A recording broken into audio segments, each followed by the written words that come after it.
नमस्कार दोस्तों, आज आपका एक बार फिर से स्वागत है आपके YouTube channel get set TET पर। आज हम आपके लिए एसएसटी का एक महत्वपूर्ण टॉपिक जिसमें हम पढ़ने जाएंगे कि भारत में कितनी तरीके की मिट्टियाँ पाई जाती हैं, टाइप्स ऑफ सॉइल के बारे में आज हम डिस्कस करेंगे, वो भी डिटेल में।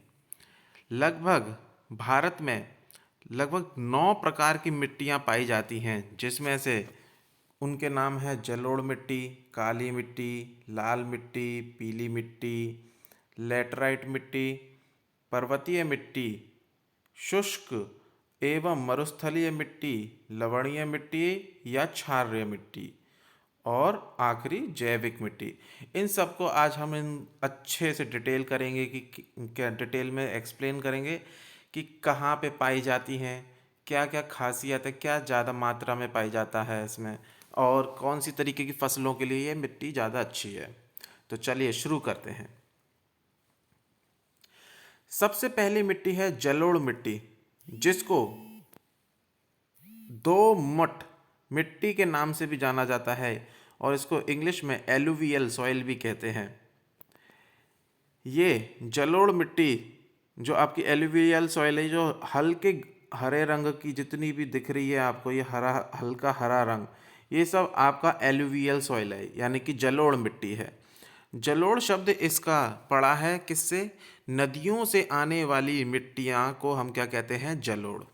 ठीक है, अब इसको देख लेते हैं एक एक पॉइंट डिस्कस। भारत में सबसे अधिक क्षेत्रफल इसी मिट्टी का पाया जाता है। सबसे ज़्यादा मिट्टी यही है भारत में। लगभग कितना? 43.4% पूरे भारत में यही मिट्टी पाई जाती है। ठीक है, अब इस मिट्टी का निर्माण कैसा होता है? नदियों से बह करके आती है ये मिट्टी, इसलिए इसका नाम जलोढ़ मिट्टी भी पड़ा है। अब इस जलोढ़ मिट्टी में नाइट्रोजन और फास्फोरस की मात्रा कम पाई जाती है। जिस स्थान पर जलोढ़ मिट्टी अधिक पाई जाती है, वहाँ पर फसल के उत्पादन के लिए यूरिया खाद डालना बहुत ही आवश्यक होता है।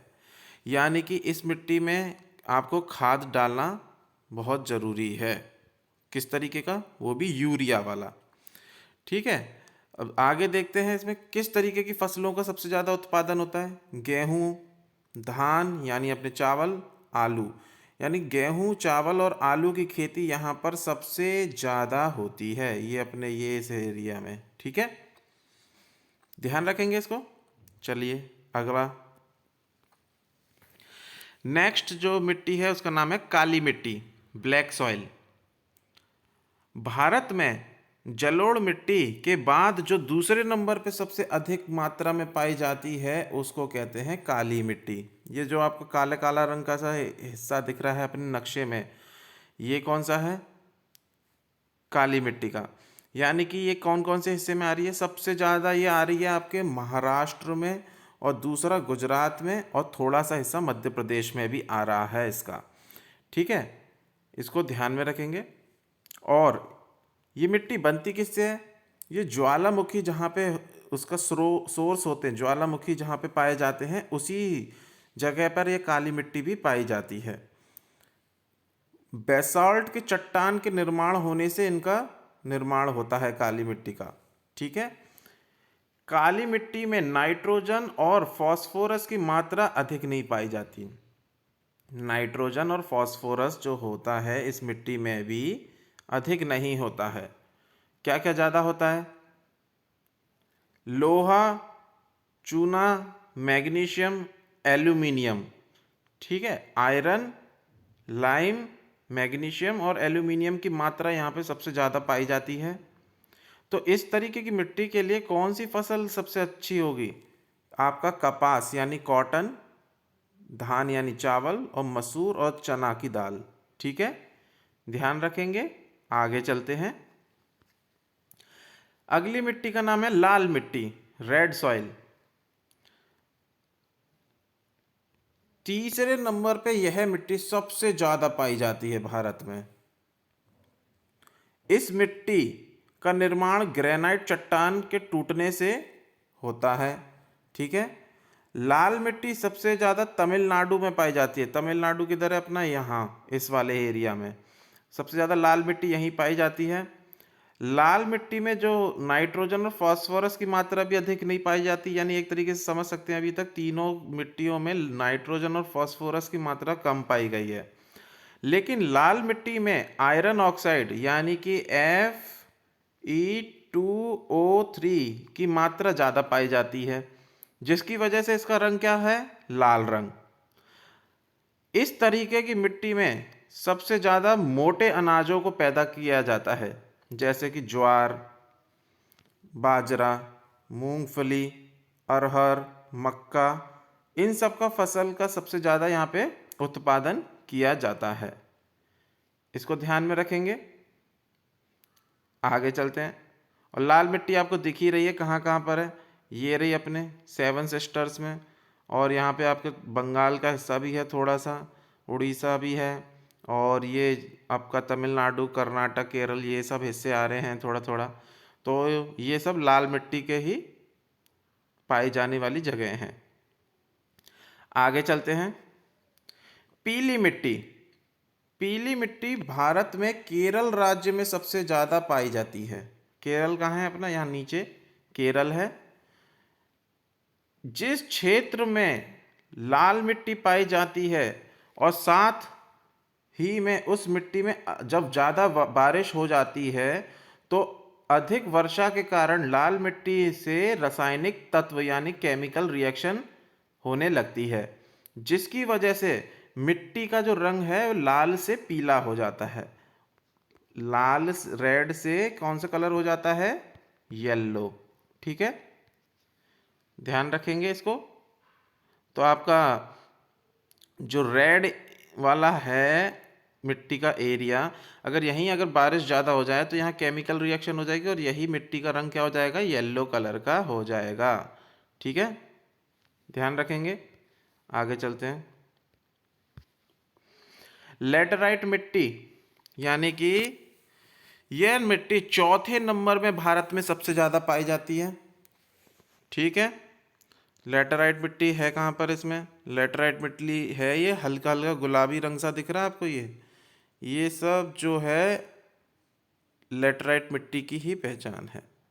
ठीक है, लेटराइट मिट्टी में आयरन ऑक्साइड और एल्यूमिनियम ऑक्साइड की मात्रा अधिक पाई जाती है, यानी कि आयरन ऑक्साइड और एल्यूमिनियम ऑक्साइड सबसे ज़्यादा है। और इस तरीके की मिट्टी में सबसे ज़्यादा खेती किसकी होती है? चाय की, कॉफ़ी की और आपके कैश्यू यानी काजू की। ठीक है, इन सब की फसल सबसे ज़्यादा उगाई जाती है। और यह मिट्टी सबसे ज़्यादा कहाँ पाई जाती है? आपके आसाम में, कर्नाटक में, तमिलनाडु में, इन सब जगहों पे यह मिट्टी सबसे ज़्यादा पाई जाती है। आगे चलते हैं। पर्वतीय मिट्टी, माउंटेन सॉइल। माउंटेन सॉइल कैसा होता है? माउंटेन सॉइल में सबसे ज़्यादा आपका कंकड़ पत्थर की मात्रा अधिक पाई जाती है मिट्टी में, क्योंकि पर्वत जो होता है वो खुद पत्थर का होता है। वो धीरे धीरे टूट टूट करके जब बिखरता है तो उसी में से बारिश के सहारे मिट्टी बहती हुई चली जाती है। पर्वतीय क्षेत्र में सबसे अधिक क्या फसलें उगाई जाती हैं? माउंटेन सॉइल में सबसे ज़्यादा आपके गरम मसाले उगाए जाते हैं। तो आपको कमेंट करके बताना है कि गरम मसाला सबसे ज़्यादा भारत में कहाँ पे उगाया जाता है। नेक्स्ट, शुष्क एवं मरुस्थलीय मिट्टी। मरुस्थलीय मिट्टी कौन सी होती है आपकी? मरुस्थलीय मिट्टी आपकी डेजर्ट।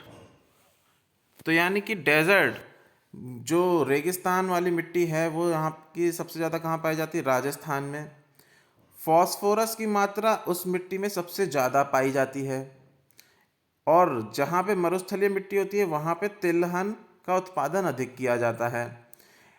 और साथ के साथ उसके अलावा और कौन कौन सी फसलें उगाई जाती हैं? ज्वार, बाजरा और रागी की फसल की अच्छी पैदावार होती है। ऐसा नहीं है कि मरुस्थलीय मिट्टी में खेती नहीं की जा सकती, खेती की जा सकती है, लेकिन आपको वहाँ पे पानी का सोर्स का इंतजाम करना पड़ेगा। ठीक है, आगे चलते हैं। लवणीय मिट्टी या क्षारीय मिट्टी, जिसको हम सैलाइन सॉइल भी कहते हैं। लवणीय मिट्टी जो हो, क्षारीय मिट्टी को हम रेह मिट्टी, ऊसर मिट्टी एवं कल्लर मिट्टी भी कहते हैं। ये जो पहले पॉइंट में लिखे हैं ये सब इसके नाम ही हैं। जिस क्षेत्र में जल का निकास की सुविधा नहीं पाई जाती है उस क्षेत्र में क्षारीय मिट्टी पाई जाती है। यानी कि जहाँ पे जैसे नदी होती है, नदी का पानी बहता हुआ चला जाता है, लेकिन कई ऐसी जगह होती हैं जहाँ पे पानी हमेशा ठहरा हुआ ही रहता है। तो इस तरीके से जहाँ पे मिट्टी में पानी ठहरा होता है उस जगह पे सैलाइन यानी कि लवण क्षारीय मिट्टी का पैदावार हो जाती है। और इस मिट्टी में क्या होता है, सबसे ज़्यादा आपको क्या क्या मिलेगा, सोडियम, कैल्शियम, मैग्नीशियम की मात्रा सबसे अधिक पाई जाती है। क्षारीय मिट्टी अधिकतर कहाँ पे बनती है, जहाँ पे भी समुद्री तट पाया जाएगा वहाँ पर सबसे ज़्यादा यह मिट्टी पाई जाएगी। तो इसके कौन कौन सी जगह हैं, पंजाब है आपका, हरियाणा है, राजस्थान है और आपका पश्चिमी राजस्थान यानी कि ये आपका जो हिस्सा पाकिस्तान से जुड़ा हुआ वो वाला हिस्सा, और आपका थोड़ा सा हिस्सा गुजरात में भी है। ठीक है, और यहीं से आपका लवणीय सैलाइन सॉइल से ही आपका नमक की भी पैदावार होती है।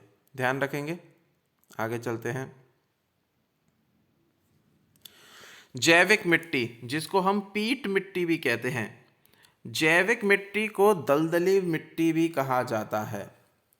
भारत में दलदली मिट्टी का क्षेत्र कहाँ कहाँ पर है, केरल में है, उत्तराखंड में और पश्चिम बंगाल में उपलब्ध है। यहाँ पे किस तरीके की फसल उगाई जाती है, हर तरीके की फसल उगाई जाती है, लेकिन यहाँ पे धान की खेती ज़्यादा होती है इन सब जगहों पे। ठीक है, ध्यान रखेंगे। आगे चलते हैं। तो आज की वीडियो में मैंने टाइप्स ऑफ सॉइल के बारे में आपको एक्सप्लेन करना था, तो आपको उम्मीद करता हूँ वहाँ तक समझ में आ गया होगा। अब हम कुछ फैक्ट्स देख लेते हैं जुपिटर के बारे में। बृहस्पति सौर मंडल का सबसे बड़ा ग्रह है। ठीक है, यह सूरज की परिक्रमा करने में 11.9 वर्ष का समय लगाता है। यानी कि उसको एक सूरज का चक्कर काटने में 11 साल 9 महीने का समय लगता है। और जैसे धरती का उपग्रह चांद है उसी तरीके से जुपिटर के 67 उपग्रह हैं। टोटल कितने हैं, 67, जिसमें से गैनीमेड नाम का जो उपग्रह है वो सबसे बड़ा है। ठीक है, तो ये थे आज के फैक्ट्स। उम्मीद करता हूँ आपको आज की वीडियो अच्छी लगी होगी। प्लीज़ इसे लाइक करिए, सब्सक्राइब करिए, बेल आइकन दबाइए और ज़्यादा से ज़्यादा शेयर कीजिए और हमें सपोर्ट कीजिए। धन्यवाद। Bye bye. जय हिंद।